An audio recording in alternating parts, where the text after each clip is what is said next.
Halo, a game series that requires very little introduction. Halo Infinite is the sixth game in the mainline Halo series. 343 had a goal of making Halo Infinite feel like the first game, but an evolution of the franchise at the same time, which they definitely did and hit it out of the park. Following the events of Halo 5, Master Chief finds himself rescued by a pilot 6 months after an attack above a new Halo ring, Zeta Halo.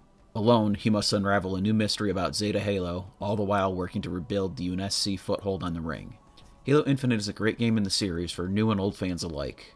The narrative doesn't require too much prior knowledge for someone new to the series to get, but it has a lot of deep lore sprinkled into the main story and the collectibles for old fans and lore junkies alike. Halo Infinite's sandbox definitely lives up to the series' reputation. With all new weapons and abilities that allow for more creative forms of combat, allowing you to approach each scenario in your own unique way. With its open world campaign, not only do you have 14 traditional campaign missions, you also have a slew of open world events you can do. Whether it be saving squads of Marines, attacking enemy outposts, taking out high value targets, or clearing forward operating bases for you to request weapons and vehicles. The game is balanced even on Legendary. There are moments the game seems unfair, but understanding the AI mechanics and your knowledge of the game's many diverse weapons will help you overcome the challenge. The cherry on top for this game for me was the music.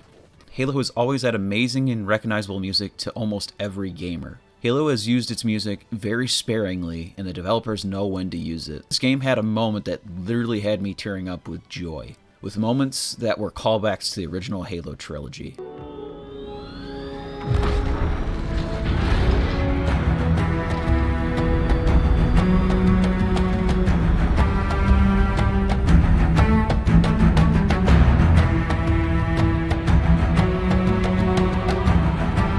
The game runs amazingly and looks beautiful on the Xbox Series X, where I recorded all my footage. 343 redesigned their assets from 4 and 5 and improved the look of the Banish and the UNSC, giving a more nostalgic appearance but with still a fresh look to fit the advancement of time in the game's universe, and giving the Banish a more distinct look from the Covenant in previous games. Now, not everything is perfect, but it doesn't detract from my experience and didn't ruin it at all for me. The most notable thing the campaign has going against it is a lack of co-op, which has been a staple of the franchise. However, 343 will be putting co-op in May of 2022, making the issue even less of one for me.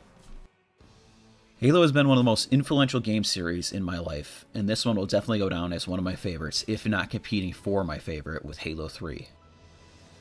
I'd highly recommend playing this game. If you own an Xbox or play on PC, the game's campaign is completely free with Xbox Game Pass, and is definitely worth the download, if not even a purchase.